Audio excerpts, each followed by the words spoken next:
up next. Woo!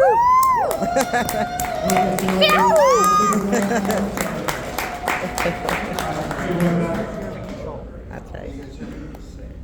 Nope. Yes. Old commercial. All right. My name's Pat Grace. I think I got the easiest job tonight. They put me last. Sorry, guys. Just gonna wait a long time.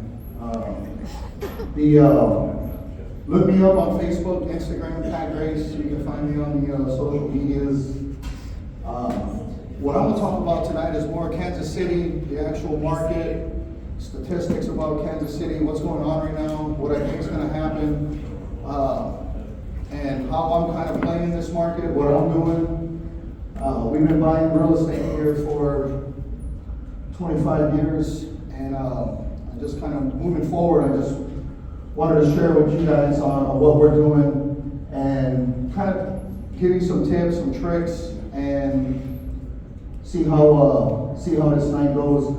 The first thing I want to talk to you guys about, and some previous speakers kind of talked about it with the market changing and this regulation and this laws and all the stuff that's going on right now.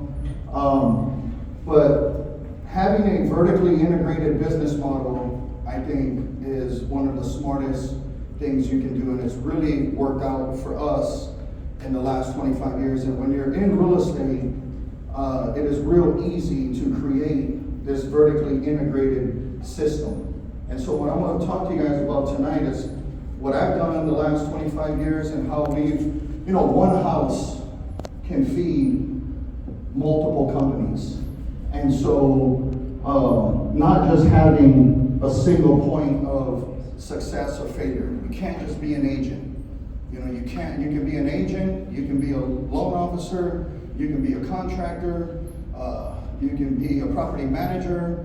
There's multiple ways that you can make money and work for, a Nexa Mortgage and work for United Real Estate and be a property manager where you can have multiple streams of income and not just depend on one source.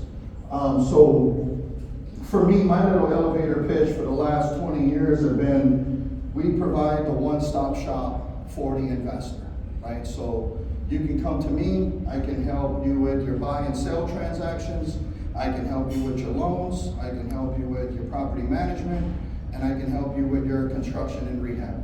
And so when you control all these aspects, the other thing you control is the seller, right? I mean, the seller is the person that owns the house that you're rehabbing, the flat work, whatever it is you're doing. The seller owns that house. When you're managing the properties, you control the seller. And so what this has provided me is control of a lot of sellers, which in turn gives me, a lot of sales. I might sell 100 to 150 homes a year, and I don't even consider myself a real estate agent. Like when I wake up in the morning, I don't think of myself as a real estate agent. It just kind of happens. And I've gotten these sales through this vertically integrated business model. And not only that, we own a lot of properties. At any time, I might own between 150 to 200 houses in Kansas City. And so we buy and sell a lot. We buy and hold. We're big buy and hold investors. And so we control a lot of real estate. So not only do I control the sellers through my property management company and through my contracting company, I am my biggest seller. I'm my biggest client. I have more homes and I can sell all my own houses. And so that's powerful, to think about. I'm gonna hit you with this one real quick. So my first company, Kansas City Real Estate Investment Services, is my flip company. This is how I take title to all my houses. I might sell 3 to 5 homes a month like this. I'm the seller. I buy them, I remodel them. And sometimes when my tenants move out, I get the homes ready, I sell them. And so there's a lot of margin there. Some of these homes I've been owning for 15 years. And so I bought these homes for $60,000. I can now sell them for $300,000. And so there's a lot of margin there. The homes I bought this year, you know, I might make 20 to 30 grand on a flip. So if you just think about $20,000 to $30,000 margin on 5 homes a month, you can do the numbers. The second company I own is Koamaka Marketing. This is basically my holding company it's the parent company for all my holding companies for my buy and hold. I don't have a logo for this company, but this is just stats from February 2024. So this company, just on the rentals alone, bought in 271 grand. I paid 57,000 in expenses, and you got 213,000 a month coming in. And that's just cash flow, right? Monthly, passive income. And I don't say this to brag, but I do want you guys to listen. And so I want you guys to know I'm not a professional speaker by any means. I don't do this for a living, but I am in the streets of Kansas City. And I am finding deals and putting deals together, and everybody in this room that knows who I am knows that I do this, and I do this well. And we try and keep as many properties as we can, because I feel like that's the true way of getting wealthy, is when I can be in Florida or I can sleep and I can still make 200 grand a month just off of rentals. So I wanted to show you this slide. And these are all companies that I own that are in this vertically integrated model. So I have a flip company that I talked to you about. I have this buy and hold company that I talked to you about. Property management, this is a big one for me. I manage almost 550 homes for other people, about 150 different investors. Almost all the homes that I manage, I've rehabbed them, I've purchased them, and I've sold them to the investor. So I kind of keep everything in-house in a one-stop shop type system. And I really think this is a gold mine, because the property management also feeds me construction, feeds me maintenance, feeds me listings. As my investors want to sell, they're going to come to me to sell all their properties. So to me, this is one of the biggest companies, and you guys already having real estate licenses. This is something easy that you guys could start. All these companies I've started with less than 2 grand. You know, I mean, to create an LLC and to get your documents and all the stuff you need, your bank accounts. I mean, it's just real easy stuff to start. And really, when I look back on it, me and my wife was our first customers. You know, like we were our only customers in the beginning. We had no customers. We owned 150 houses, 100 houses, and we just kept buying and we kept managing. And before you know it, we figured out, oh my gosh, people want to know what we're doing, and they want to follow, and they want to be involved. And so we started doing this for other people. And that's when things kind of like just took off for us, is when you start managing projects and you start buying homes for other people, and you're making commissions, and you're remodeling homes, and you're making 20, 30, 40% margin on that, and then you're selling the properties, and you're making commissions, and you're managing the properties, and you're making 10% of their rent and the first month's rent that they have. I mean, this is all powerful stuff. And then when your investors want to sell, you get the sale. I mean, there's so much business that comes through having, and this doesn't even include all the properties we own and the properties that we flip for ourselves. We'll talk about United real quick. How many agents we have in the room? Okay, that's a lot. How many? You know what? Stand up better. I can't see the hands. I want all the agents to stand up that are in the room. All right. So from the agents that are standing up, how many agents in the room are not making 100% commission? Sit down. If you're making 100%, sit down. It's all the United agents. Remax over there. All right. We got a Remax guy. Hey, I'm gonna give you a real quick tip. Right now, you can get a raise tonight. Real fast. I mean, so me and my wife started. We bought in with United. We know the owner, Dan, real well. We wanted to provide a brokerage that paid 100% commission. I really do feel like the days of these traditional brokerages that are taking, 30%, 50%, 10% of your commission, those guys are limited in number. Like, they're not going to make it.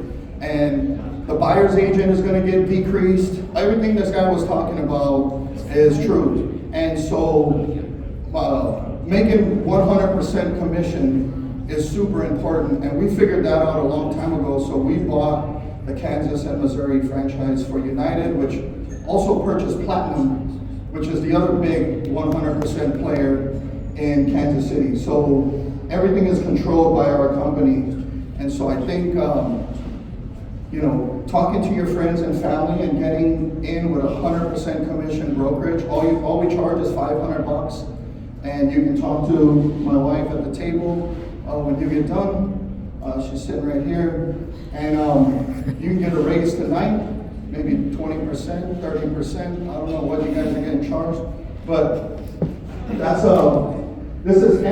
not to mention, we have probably 50 to 75 agents in the 350 something agents we have that are all investors, right? So if you're interested in real estate investing and you're interested in that, you want to be around people who do that.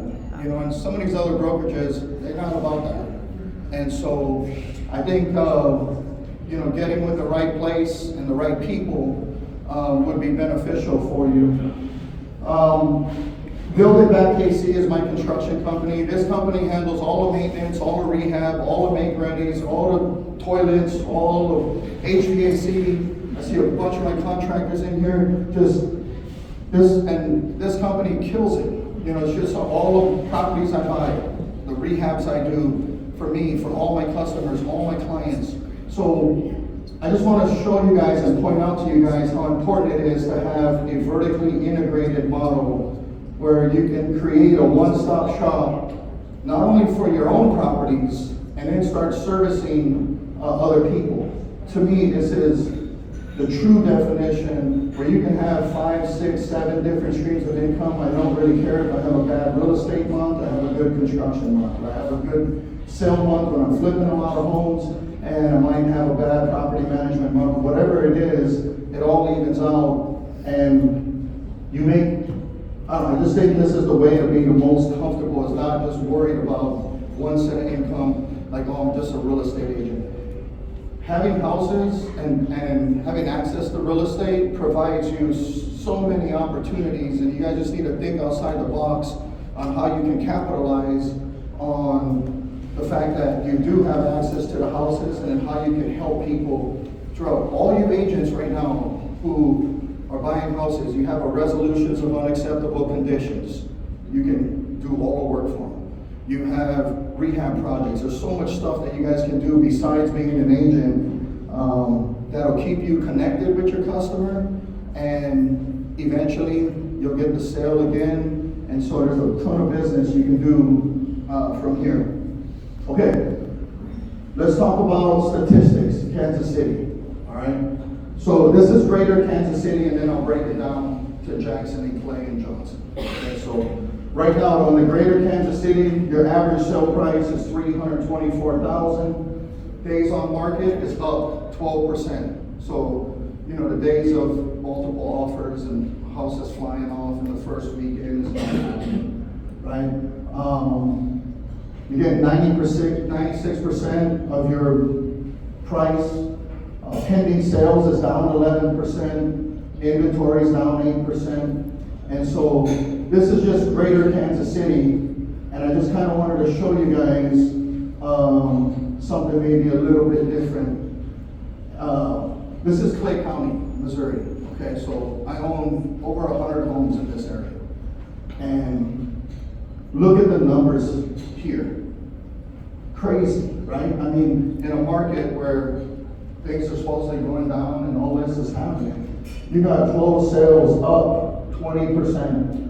The average sale price is up 9%. My guy Dave went right here, told me he tried to sell a house last year for $300,000, couldn't sell it, and he sold it this year for $330,000. That's your 9% right there. 10%. And so homes are actually going up in sale price and closed transactions in Clay County, Missouri right now. As an investor, you guys need to know this. You guys need to start buying homes in the right area, right? Get out of the inner city and start buying homes in the correct areas. And so everything is a positive here. Pending sales are down because inventory is low. But for an investor like me, that means opportunity for me. You know, I got a lot of houses here. So as my tenants are moving out, I can buy them, remodel them. I don't even have to remodel them too nice. I'm not doing a good job. I mean, you don't. And so, I mean, I'm not sitting here putting in granite and doing all this stuff. I swear to God, I'm not. Because Kansas City has this dual exit strategy where if I put all this money into the house, then I don't want to rent it. And if I can't sell it within 30 to 45 days, I just turn around and rent it. And so I'm not saying the houses don't look good. They got new carpet, they got new paint, I paint the cabinets. I'm just not sitting here fixing them to the tens like some of these guys are. And then you stuck to one exit strategy. Like, to me, that doesn't make sense. Like, Kansas City offers this dual exit strategy of being able to flip and rent. And when you rent, when you fix too nice, you eliminate one of the strategies. And I'm a big buy and hold guy. So at the end of the day, if they don't buy the house, I could care less. I'll just rent it. And so that's what I meant by that. Let's look at Johnson County, Kansas. People always ask me why I don't buy stuff in Kansas. Here's why.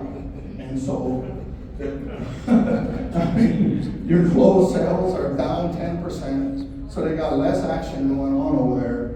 Your average sale price is 3%. I like buying homes that go up 10% a year, not 3% a year. 3% a year, that's what I was getting back in 2000. When I first started buying stuff here, it was 3%. And so, taxes are high, regulations are high, so I just kind of stay out of Johnson County. I don't do too much stuff over there. Jackson County, Missouri. Okay, so this one is a little bit hard, right? Because you're skewed with the inner city. And you've got great places like Blue Springs, Lee Summit, which is exactly like Clay County. Okay, so the numbers in Blue Springs and Lee Summit, you can just think of the Clay County numbers exactly the same. And then you got places maybe, I don't know, I'll call them my B areas. That would be like Raytown, Independence. Okay, maybe not as good as Lee Summit, Blue Spring, or the Northland, but not inner city. And maybe for my investors who don't have as much capital, this is the areas that I'm taking them to, Independence, Raytown, and maybe like the northeast of Kansas City. I like that area too. But even in Jackson County, your average sale price is up 7%. Even with the numbers with the inner city, your median sale price is up 9%. And so, I'm not saying it's a bad area, but if you're going to buy in Jackson, I would focus on the Blue Springs, Lee Summit area for sure. So here's the reasons people come to Kansas City. This is what all my investors tell me. Number one is the dual exit strategy. I kind of talked about that with you guys already. So you have a market where you can rent or you can flip and you can cash flow, and not too many cities can offer what we have here in Kansas City. The second thing is the jobs. Kansas City our employment is good. We've got a lot of people moving into Kansas City. Something about Platte City. Well, how many acres they got going on over there? 3,500. Yeah, 3,500 acres of distribution and warehouse. They're not even taking applications unless you're going to spend $100 million on the building. Yeah, and that's not Midwest. These are the guys that own the Chiefs. And so these guys aren't playing, and they know what to do and how to get it done. And they're looking for big players. And when you think about Kansas City, you're in the middle of the United States where everything's easy to distribute. You know, you can just, and so these are strong points that not too many other cities have. And fuck, we got the Chiefs. And the best barbecue. And But Taylor. You're in the middle of the U.S. You got the best football team, Travis's and girlfriend. you've got this population increase that's going on right now, where we have low cost of living, and our affordability is good. And so you have 40,000 people that have migrated to Kansas City. That means work for all of us: agents, contractors, HVAC guys, concrete guys, everybody, mortgage, everybody got work in Kansas City. People are moving to Kansas City. 5 million people have moved out of Chicago, moved out of New York, and moved out of LA. Wait till that 800-acre Google facility's done. Yeah. Google. And wait till Google and these guys are moving from these places, and you know where they're moving? To the South and to the Midwest. And this is where they're coming. And so $324,000 to a New Yorker is chump change. You know, to a Los Angeles person, it's like half of what they're paying. I got a lot of Hawaiians. I was born and raised in Hawaii, moving out here because houses in Hawaii are $1 million for a 2-bedroom, for a 3-bedroom. They can't afford it. And so they're coming out to Kansas City, and we're sitting right in the honey hole. And we need to be taking advantage of this, not only selling homes and doing loans, but provide more services to these customers and just have multiple streams of income. Kansas City is one of the hottest places for rent as well. You know, I heard a stat the other day, there's like, I think like 150 or 150 colleges within 100 miles, or maybe it was the other way. There's 150 colleges within 100 or 200 miles of Kansas City. And you know what that means is that it's like me and my wife. My wife's from LA, I'm from Hawaii. We come from expensive places, and we come to the Midwest, and you're like, damn, everything's cheap up here. Like, this is easy.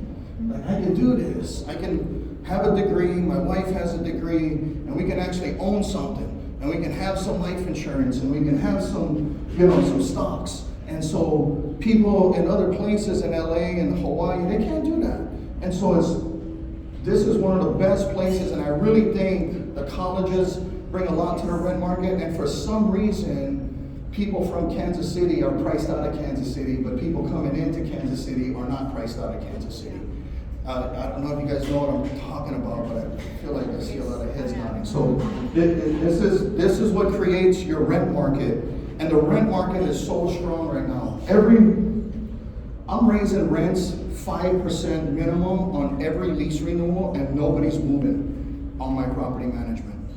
And sometimes even 10%. I'm raising leases from $1,500 to $1,650. And people won't move because the rent market there now is $1,700 to $1,750. They're still getting a deal. And so the rent market is flying out here. And these are all good reasons and good opportunities on why every person who's an agent or a mortgage guy should be buying houses out here. If you're a mortgage person and an agent, oh my God, you got access to the low rate and the no commission. Like to me, that's a double whammy. Okay, low entry, high cash flow. This is another reason people come out. I mean, you can buy houses out here for 150 grand, and you can rent them for 1,500, 1,800 bucks. This is why people are out here. Okay, so here's what we're gonna talk about: 6 fundamentals, real quick. Understanding the market dynamics, location, financial analysis, property valuation, risk management, and legal and regulatory considerations. I'm gonna run through these real fast. Financial analysis. I wanted to talk to you guys about this. I think a lot of you guys might be surprised on how I'm underwriting and what I'm doing, but for me, right now, with rates being so high, I'm underwriting cash flow neutral. You know, I just don't want to be negative.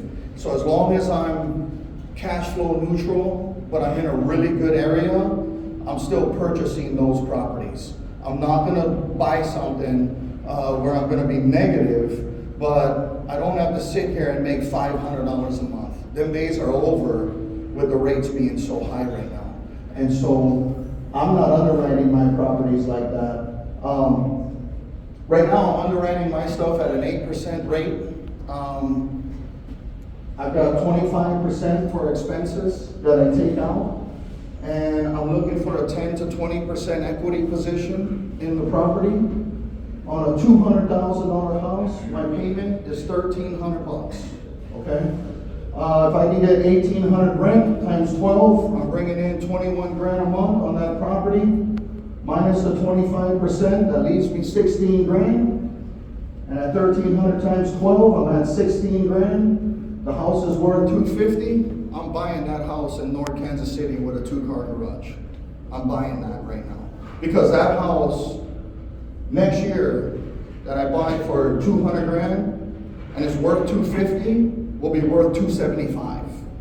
And the year after that, it'll be worth even more. And so, me and my wife have this thing we always say, marry the house, marry the location, date the rate, right? I can always fix the interest rate later, right? But the house and the area is where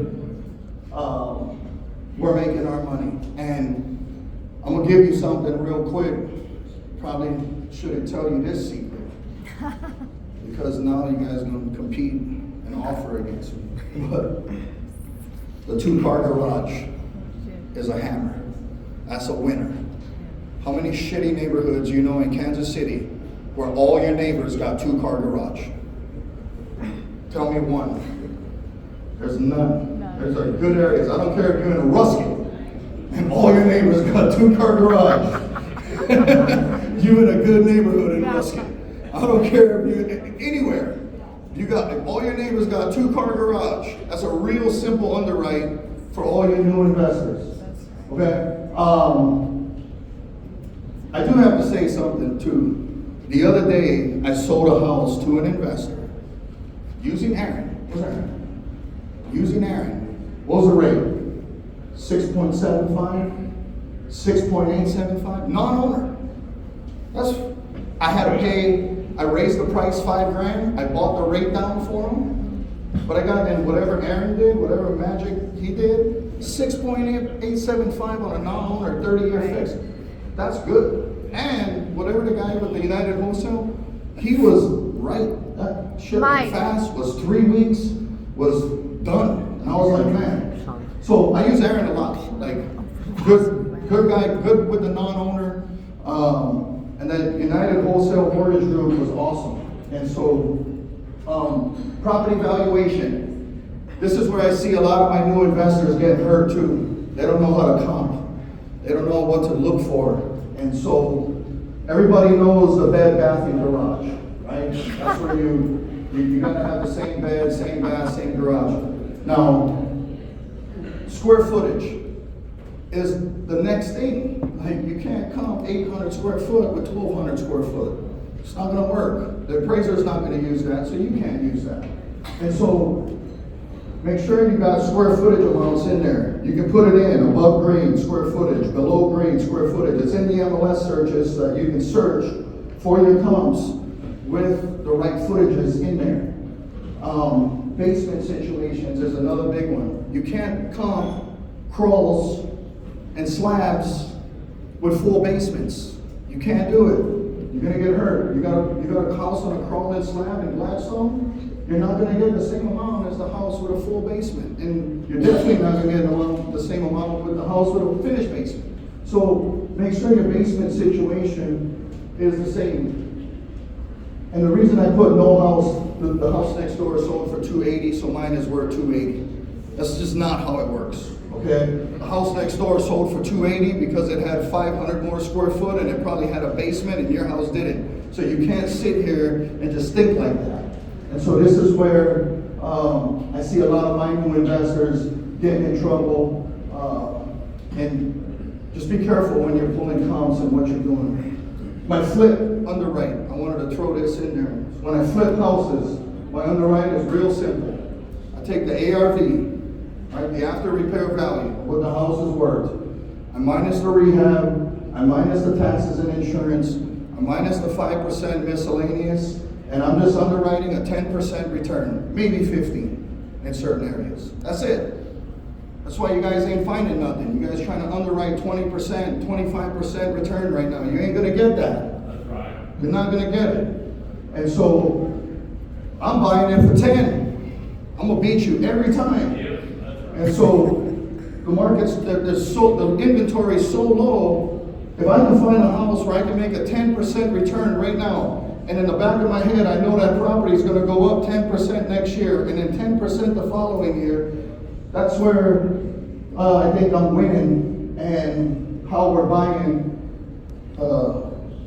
maybe the 3 to 5 homes a month right now, which I think for me is really good because I'm buying good stuff. I'm not buying trash. And I used to buy 10 to 15 homes a month. Now I can only find 3 to 5. It's just how the market is right now. Risk management. This is more for, I kind of got a mix in here for my buy and holds and my flips, but for sure, get a software. If you got more than 10 properties, get off the Google Sheets, get off the Excel, get a software. Your tenants need it, you need it, the reporting's right, your tenants can pay rent, you can underwrite through the software, you can pull credit, you can pull criminal, you can do everything through the software. And so, if you're starting up and you got 1 to 5 homes, use your Excel. But if you got more than that, get a software. Tenant screening, to me, is the most important thing. A couple things I look for is maybe 3.5% the amount of rent. So if you got $1,000 rent, they got to be able to show you $3,500 net, not gross, net. And so I'm looking at net income. I'll tell you this, just from doing this for 20 years, the best renters are the ones with the longest job history. I don't know what it is, but people who've been at the job for 20 years, they know their money, they know their income, they feel comfortable. They're just my best tenants, is the tenants that, so I'll look at a file and I can see the lady been on the job for 2 years and the lady been on the job for 20 years, even if she got lower credit, I'm gonna roll with the 20-year job history all the time. And so, pull your credit, pull your criminal, do your diligence on that kind of stuff, and make sure you read the credit report. Kansas City isn't like LA where we got 750 credit score renters who are just priced out of the market. Kansas City isn't like that. If you got a 650 score and a good job, you're a homeowner in Kansas City. So a lot of times my tenants are 500, 550, subpar 600. And so what I'm looking for is like tenants who have a lot of medical collections. You can't help that. You get into an accident, something happens, you can't pay the bill, it is what it is. Now, if they're sitting here with payday loan and they can't pay the car and they can't pay the credit card and the T-Mobile bill, and you think they're gonna pay your rent, oh my God. So you just gotta read the report on what's going on. Manage your own homes. That's a big one for me. I've always managed my own properties. I've never put the management, and a lot of my clients are, almost all my clients are from out of state. People who are in state, I try and help them and try and manage your own home, show them what I'm doing, and just try and manage your own properties. You get the best deal on maintenance, you get the best deal on repairs, you get the best deal on everything, and you just manage your own properties. Another big thing we do is labor-only bids. I don't do labor and material bids. I do all labor only. I want to control my material costs. I can go to Goodman, Goodman, I can go to Train and negotiate with those 2 vendors all my HVACs because I can verify that I paid over $1 million in HVAC equipment the last year. So I can use that as a negotiation. Same thing with Sherwin-Williams, my roofing shingles, all my stuff. I always just pay labor only. And when you pay labor and material, what do you got to do with the sub? Give them half down. Oh my God, you're so exposed right now. If you just do labor only, you don't pay them shit up front. You go work for a week and I'll pay you on Friday for what you did. And so you're in a way better position if you just do labor only bids and control all your material costs. That's the smartest way to go. I stick with 3 bedrooms. My honey hole is 3 bed, 2 bath, 2 car garage. I'll buy the 3 bed, 1 bath, 1 car garage. I own a lot of those, but I like the 3 2s. And like I said, I'm not Taj Mahal in my properties up. I just ain't doing that. My properties are fixed or rent. And so, I mean, there's certain homes that we're flipping. I know I'm gonna flip them. We won't do them like that. But a lot of my properties, I'm just fixing them to rent. And even your renters want new carpet, new paint. You know, if you got a house with no new carpet, no new paint, and it looks like trash, you're gonna get a trash renter. And so you gotta fix your, even when in the make-readies is what I call them, when they move out, we fix those properties to a certain standard so that we can attract the $1,800 rent. I'm still getting max rent for all my properties, even if I don't have granite and brand new cabinets and all that. You don't need all that, especially in this market. There's no inventory. The other day I was looking up north, I had like 6 or 7 homes for sale, my competition, that was it. And the other 3 homes were mine.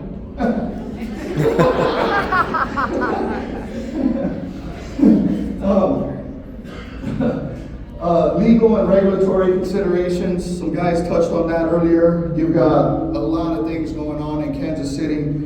I'm always a positive guy. I try not to sit in the negative. I try not to worry about what Quentin Lucas is talking about or what he's doing. I'm not trying to worry about, they like, you forced to take Section 8. No, you're not. It's just not true. You're not forced to take Section 8. All you gotta do is say you don't pay electricity. Section 8 is off the table. Just say you don't pay electricity and Section 8 is off the table.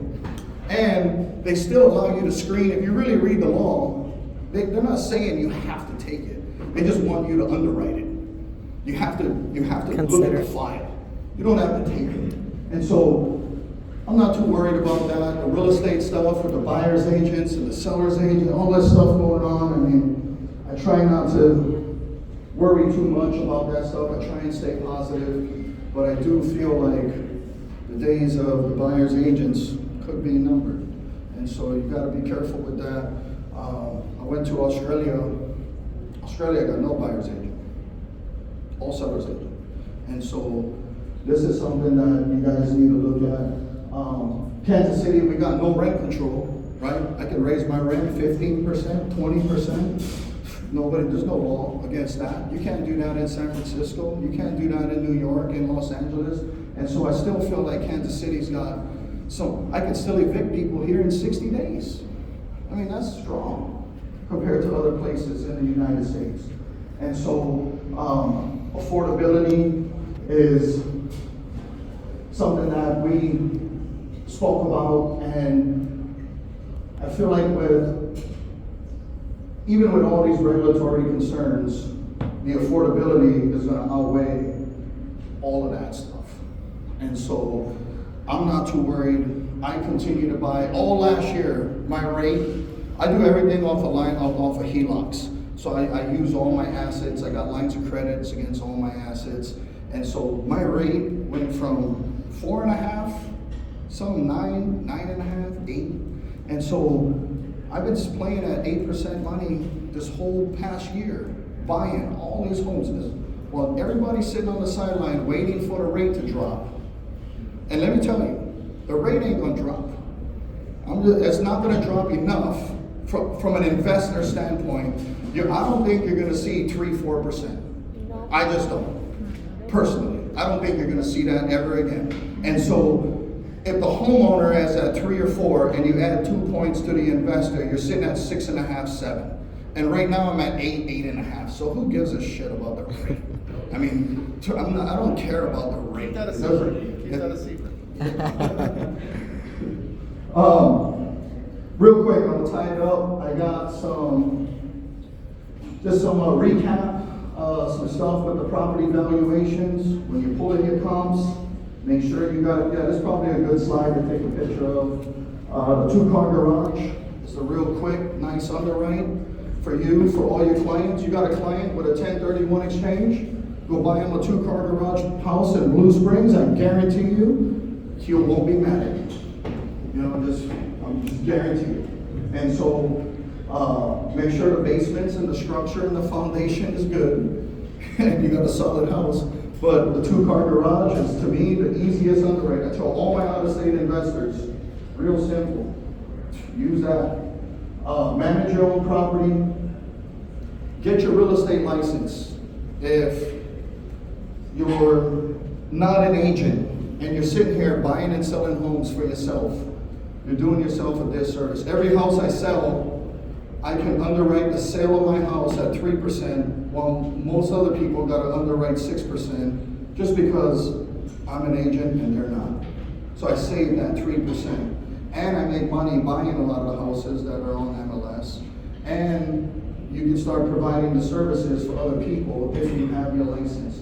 You can start this vertically integrated model I was talking to you guys about earlier. Pay your taxes. This is a big one. Most investors want to show nothing and pay nothing, but then you can't borrow nothing. And you're only good as how much cash you have available to you. And so, for me, I will pay 800 grand in taxes, 900 grand, but I'm comfortable that I can go borrow $10 million next year. That's a good trade-off for me. And so, I always pay taxes. I want to, and I can tell you right now, they're talking about this 2024 recession or this recession coming here pretty soon. And what do you need in a recession? Capital. If you got capital, you got, hey, when people start giving these homes back or whatever they're going to start doing, if you got access to capital and you got money and you're financeable, this is how it was in 2008, 2009. I was getting a ton of loans. Everybody was losing their houses, and the people who had good tax returns and good credits, if you knew Central Bank, and if you knew Bank Liberty, and you knew all these small local banks in Kansas City, all of them were still loaning money. Bank of America wasn't loaning money. But all these small local banks that's sitting right here in our communities was all loaning money to me to go buy all the houses everybody was losing. And so, pay your taxes, and when you pay taxes too, it does something in your head. It makes a mental shift, like shit, now I gotta go buy something. I gotta go do something. Because I just paid all this money, I gotta make it work. And so, hey, having multiple streams of income, I talked to you about that, I kind of gave you a plan. Just use real estate. One house should feed you as an agent, should feed you as a contractor, could feed you as a loan officer, could feed you as a property manager, could just way more money than what you're making now just focusing on being an agent.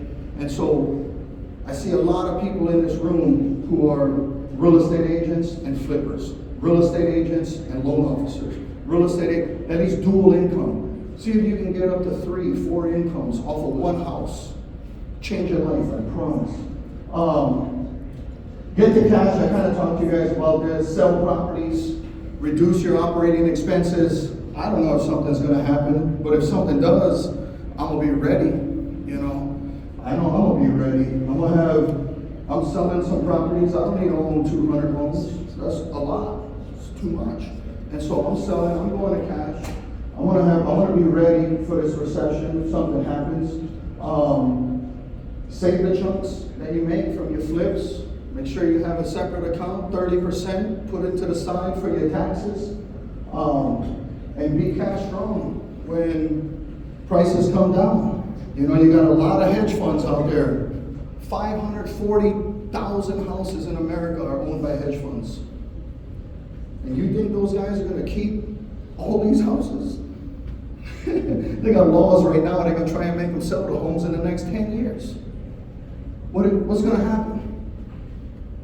When you get flooded, the market gets flooded with houses, prices come down. And so, just be ready for stuff. Mentorships, consulting, you call me. I don't know if I'm gonna work with you, but you call me. You gotta be qualified. But we do a lot of mentorships, we do a lot of consulting. A lot of my customers are well qualified, they've got good credit, they've got money down, they've got, you know, they're ready to buy. You know, I'm not dealing with the window shoppers. Like, I need qualified people that are ready to go. If you're ready to go, I'm ready to help. Thanks for attending. Hey, look me up, Facebook, Kansas City Real Estate Investment Group is my group on Facebook. It's the largest investment group in Kansas City, and we've got over 45,000 followers. If you guys aren't on that group, you guys are making a big mistake. There's a lot of property getting put on that group for sale. There's a lot of vendors.